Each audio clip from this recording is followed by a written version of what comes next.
Hey hey, salut mes petits canards. Comment ça va aujourd'hui? Allez, aujourd'hui on va faire un truc. Ça me fait pas plaisir, hein, parce que je marronne. Hein. Mais on va le faire quand même. Il s'agit d'un tracteur tondeuse classique avec les moteurs Bridges Stratton, ceux-là. Ceux-là, ceux que j'adore, ceux que je déteste plutôt. Parce qu'ils ont tous le même problème, ou enfin, pas tous, mais tellement nombreux sont-ils que c'est, je pense, on peut parler d'un gros défaut de conception sous ces moteurs Bridges Stratton. La conséquence de ce défaut, c'est ça. Au moment de l'essai de démarrage, contact. Voilà, un démarreur qui bloque. Trop de compression alors que j'utilise une grosse batterie qui est chargée. Trop de compression pour faire partir ce moteur Bridges Stratton. J'en ai déjà parlé dans une vidéo précédente en disant que ça arrivait souvent. Et ben voilà, en voilà un. Donc je vais démonter le moteur et changer le décompresseur automatique qui en l'occurrence doit être cassé. Donc je vais essayer de sectoriser un peu cette vidéo et de vous montrer ça pour que vous ayez une idée, et puis à la fin de résumer la difficulté de la réparation et le coût total en pièces détachées et en heures de travail. Voilà, je marronne, mais enfin c'est que le début, hein, parce que j'ai celui-là, j'en ai un autre ici, là, même symptôme, même problème, c'est-à-dire des tracteurs tondeuses plutôt récents qui ont, lui, il est de quelle année? Qui n'ont pas encore 10 ans, quoi. Celui-là, 2012, ouais, il a 9 ans. Il y a une chose qui est sûre, c'est qu'en fait, sur cette génération de moteurs-là, donc, c'est hyper fréquent, très commun. Quand on parlait des anciennes générations de moteurs Bridges Stratton, comme ceux-là, ou plein d'autres, honnêtement, il n'y avait jamais eu ce problème-là avant, donc je pense que vraiment, au niveau... il y a un problème de conception au niveau de ce décompresseur automatique. Allez, donc je vais commencer par enlever le capot du tracteur tondeuse pour un peu travailler, le retourner, enlever les poulies et puis sortir le moteur et on reprend ça au fur et à mesure par étapes tous ensemble. Bon, voilà, pour lever le tracteur tondeuse, moi j'utilise comme ça un palan en chaîne tout bête, je m'accroche ici et je le monte. Voilà, allez, là il est en bonne position. J'ai enlevé la tringle de direction pour pouvoir accéder à la poulie et à l'embrayage de lame électromagnétique, parce que là c'est ce qu'on a, mais potentiellement on aurait pu avoir autre chose, hein, simplement une poulie avec deux gorges. Voilà, je démonte ça et on commence le démontage du moteur. Voilà, bon, on se retrouve là comme ça. Donc ça c'est la première poulie, ça c'est l'embrayage de lame électromagnétique. Et là j'ai dévissé les 4 boulons qui tiennent le moteur et je peux redescendre la bête pour attaquer la partie haute. Alors petit rappel, les moteurs Bridges Stratton c'est des moteurs américains et aux États-Unis ils n'utilisent pas notre système à nous métrique, ils utilisent le système des pouces. Donc en fait, voilà, j'ai un jeu de clés là, qui est un jeu de clés en pouces qui me permet d'avoir les bonnes clés pour démonter ces moteurs là. Évidemment, on peut toujours plus ou moins trouver l'équivalent en outils européens. Mais ce ne sera pas parfait. Donc si vous avez quelque chose de très dur à dévisser, vous pouvez endommager la boulonnerie et la visserie, puisque vous n'utilisez pas les bons embouts. Voilà. C'est un petit rappel pour ceux qui ne comprendraient pas, par exemple, pourquoi ils n'arrivent pas à dévisser quelque chose, quoi. Ok, donc j'ai débranché la tuyauterie essence, j'ai débranché la partie électrique là, le neutre est débranché, il me reste à débrancher la phase du démarreur et je peux sortir le moteur. Et voilà Michel, il est là le bébé, le baby. Allez, on va y faire sa première opération de sa vie à mon avis. Alors ici là, les références du moteur qu'il faudra communiquer au fournisseur qui va vous vendre la pièce détachée nécessaire. Alors j'ai remis le capot, comme ça le moteur est plus compact et puis aussi il tiendra mieux quand je le retournerai. Alors au passage, on va le vidanger, il ne fera pas de mal.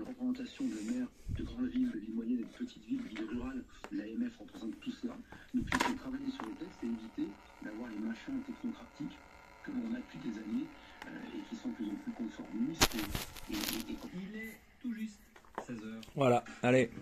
Donc là maintenant on va démonter le bas moteur, c'est-à-dire le carter qui est là, tenu par tous ces boulons. Et on va ouvrir le bas du moteur. Voilà un petit canard. Alors, le bas moteur est là, je viens à peine de l'ouvrir. Et évidemment, le diagnostic est confirmé. Regardez ici, là, cette petite pièce. Ça, c'est le décompresseur automatique qui est cassé. Alors là, il est carrément cassé. Donc on va quand même vérifier que c'est pas endommagé autre chose. Parce que potentiellement... Donc voilà, là, l'idée, c'est que rapidement, la pièce qui est à changer, c'est cette pièce-là. Qui est en fait un arbre avec des cames et le petit décompresseur automatique qui est inclus à l'intérieur de ça. Et donc on va devoir le sortir, vérifier qu'il n'y a rien au fond du moteur. Et on observera tout à l'heure le décompresseur automatique cassé. Voilà. Alors là, ici, au fond du carter, collé au fond, le petit ressort du décompresseur automatique, hein, il est là. Et là-bas au fond aussi, on a un peu de la pièce qui traîne. Ok.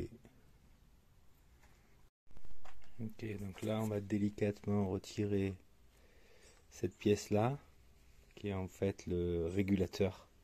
C'est ce qui actionne le régulateur du moteur, donc pour le brider quand il prend trop de tours.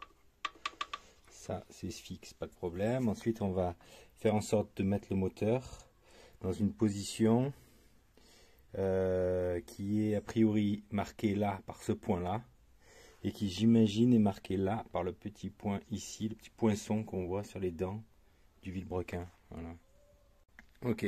Donc là, vous observez que j'ai mis le moteur dans une position où ce poinçon-là, qui est sur la pièce que je dois changer, et le poinçon qui est sur les petites dents du vilebrequin, je ne sais pas si on les voit bien, ouais, ici, là, donc, cette dent-là, qui est sous ma pince, il y a un petit poinçon qui est ici. Voilà. Il est aligné avec les deux poinçons sont alignés. Ça, c'est un repère qu'on conserve bien parce que quand on va enlever cette pièce et puis quand on va acheter la nouvelle et la positionner, eh bien, il faudra être bien dans cette position-là. Ok, donc là voilà. Là voilà la pièce. On va récupérer un peu les trucs qui sont au fond du moteur. Bien le nettoyer et puis mettre la nouvelle pièce. Voilà mes amis, voilà tout ce qu'on a trouvé au fond du moteur. Voilà. Alors là mes petits canards, je glisse une vidéo dans la vidéo. En fait, c'est la semaine dernière que j'ai commencé celui-là de moteur qui avait le problème que vous êtes en train d'observer là aujourd'hui. Et en attendant la pièce que j'ai commandée, je fais celui-là. Et celui-là, je vous le paye en 1000, c'est exactement le même problème.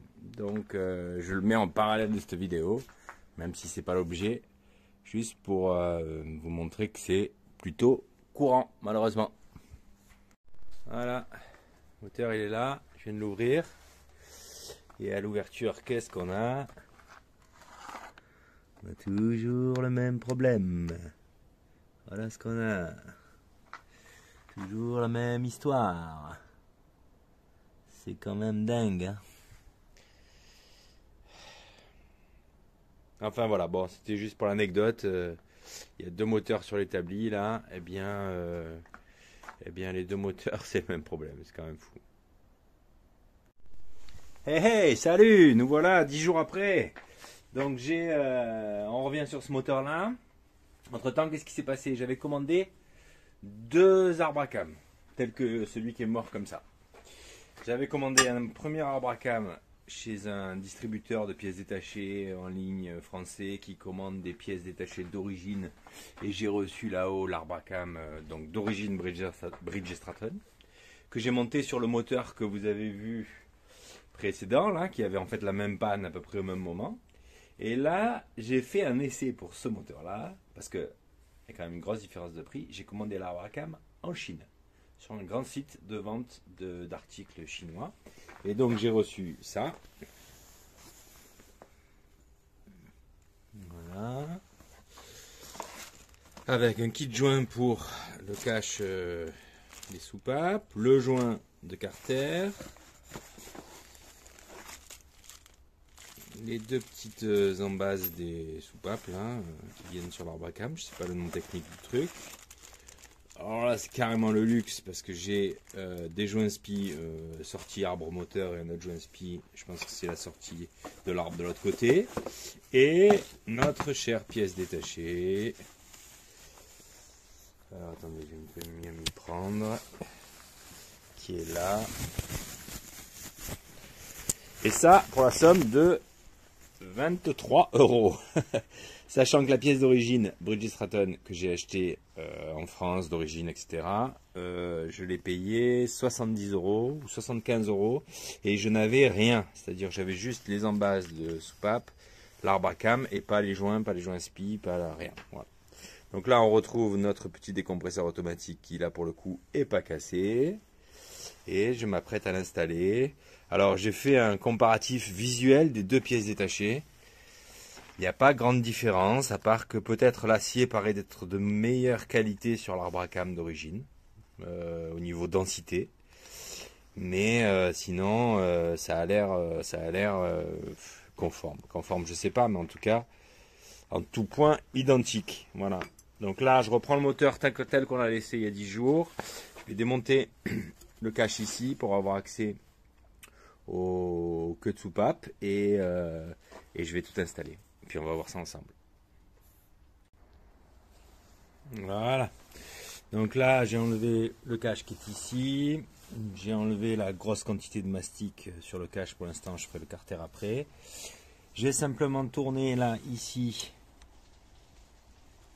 le culbuteur pour libérer la tige qui est ici. Ok. Qui vient s'appuyer sur les petites pièces qui sont là. Je ne sais pas le nom. Que je vais changer parce qu'en fait, avec le nouvel arbre à cam, on m'a donné les nouvelles pièces. Donc, hop, je vais les mettre là, 1 et 2. Les 2 nouvelles pièces sont là. On va voir si elles sont bien ajustées. Alors on ne prend pas de risque, donc ça, je les huile légèrement pour que les nouvelles pièces installées dans le moteur soient quand même lubrifiées. Voilà, je la rentre comme ça. Elle rentre parfaitement. Et la deuxième, allez, je la mets, je suis à vous. Bon, ça a l'air bien ajusté, hein. Donc là maintenant, ce que je vais faire, c'est que je remets les queues de soupape pour les mettre bien comme il faut, en remettant le culbuteur dessus. Une fois que je les ai bien remis, je remets ça dans la bonne position.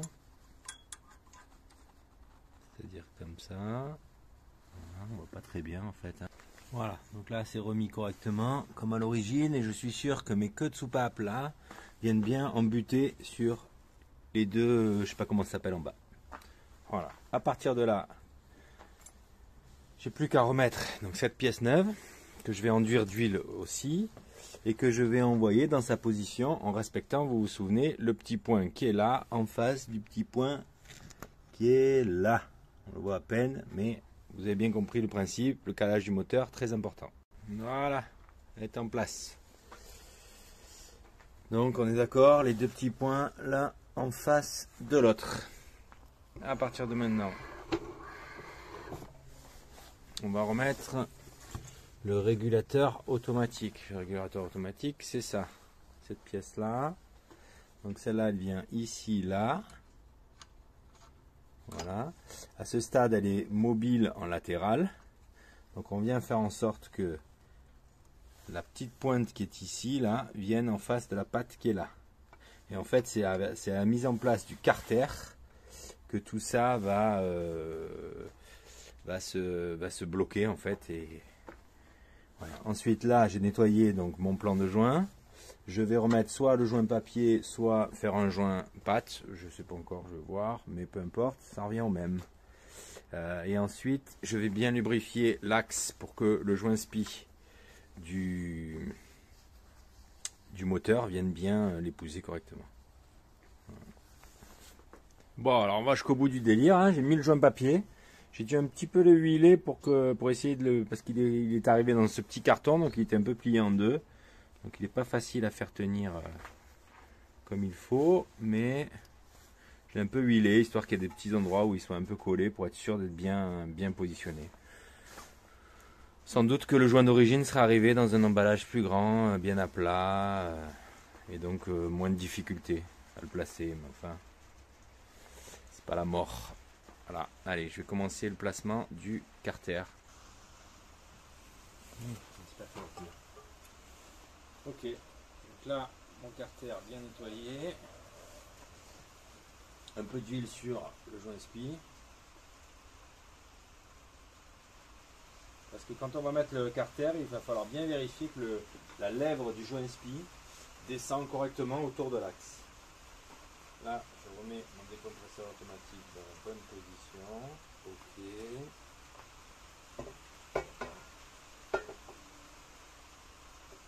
Et doucement, j'approche le carter. Alors, là, je vérifie que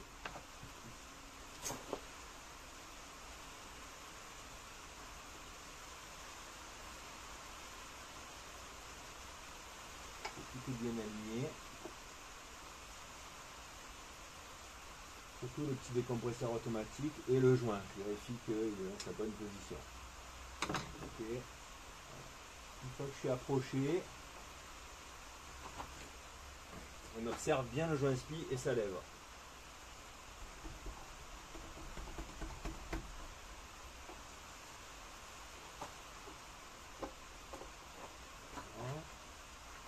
Là, je suis toujours bon ici, je suis bon là, et le joint il est bien. Donc pas de problème, on descend doucement. Voilà. Et là, avec un petit tournevis plat,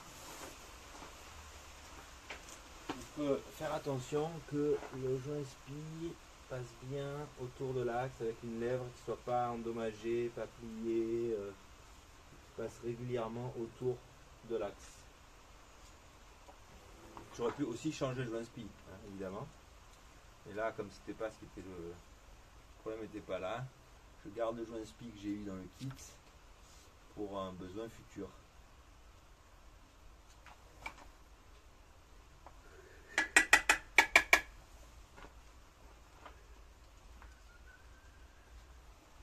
Voilà, la lèvre me semble bien positionnée.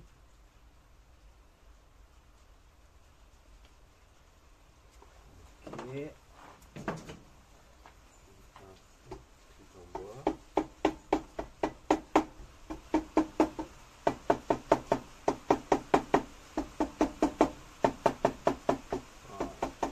Petit à petit, il descend.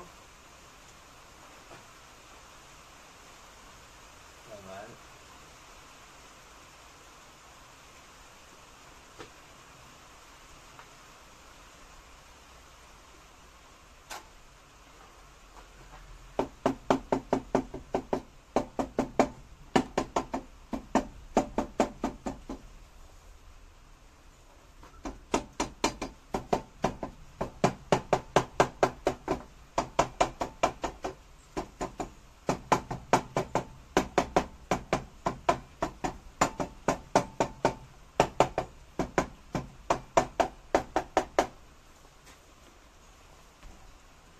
Voilà, nickel.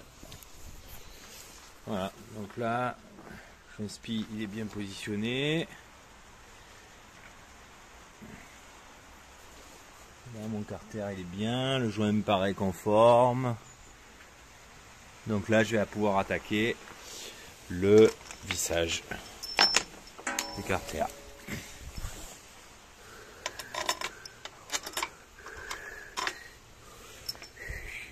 Allez, je vais visser ça. Je vais rapprocher les écrous, un coup de clé dynamométrique. Et puis je vous montre le réglage des soupapes parce qu'il va falloir refaire le réglage des soupapes. Voilà, donc la clé dynamométrique.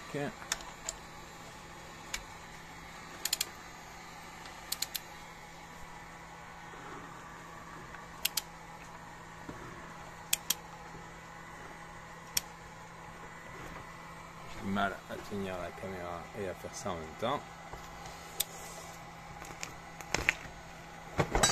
J'arrive pas à tenir la caméra et à serrer. Bon, bref, je serre.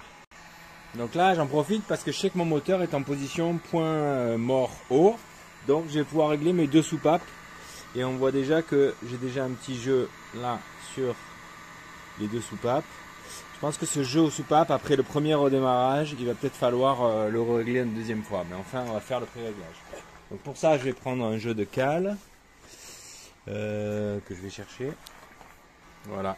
Mon jeu de cale il est là. Alors, je vais pas vous expliquer le réglage du jeu aux soupapes parce que sur ma chaîne j'ai une autre vidéo qui s'appelle comme ça et qui est sans doute mieux expliquée que ce que je ferai là.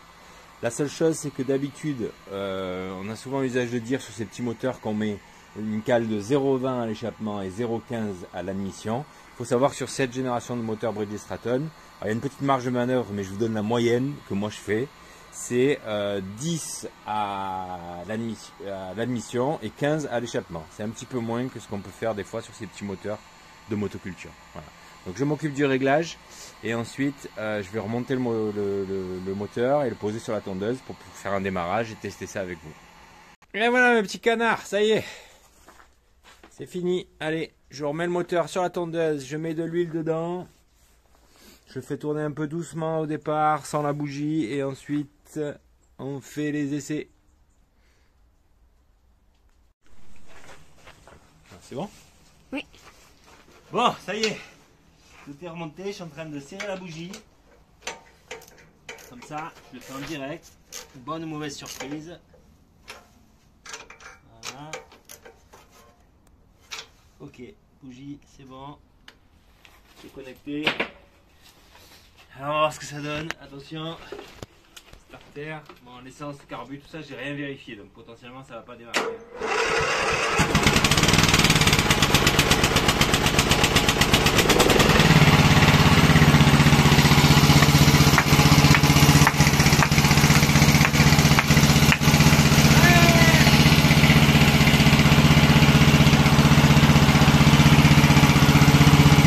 Hey, mes petits canards, pour finir la vidéo, alors là on est quoi? On est 1 mois et demi après la fin de ma vidéo. Je finis le montage maintenant parce que c'était mon idée. L'idée c'est de dire le moteur a démarré correctement, ça c'est très bien. Maintenant la question c'est pourquoi ça s'allume pas? Bon bref, la question c'est est-ce qu'il marche toujours? Ben oui, il marche toujours, je l'utilise avec ma remorque régulièrement. Et en fait, il marche bien, il n'y a pas de problème. Donc vous pouvez vous dire, comme moi, peut-être, ou pas, c'est vous qui voyez, que la pièce à 25 €, ben ma foi, pour l'instant en tout cas, rien à signaler.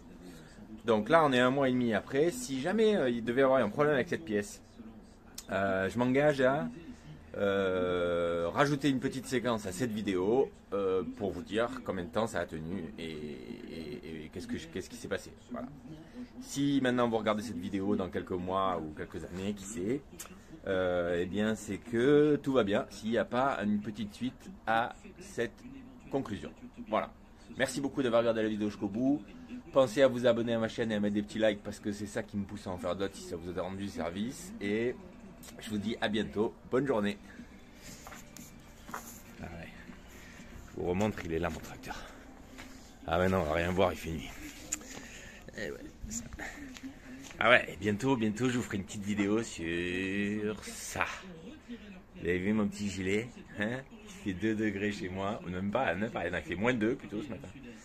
Et je n'ai plus que ce petit gilet sur moi. Fini les gros blousons de ski. Je peux bricoler à 5 h du matin dans mon atelier sans avoir froid. Ça. Allez, à bientôt.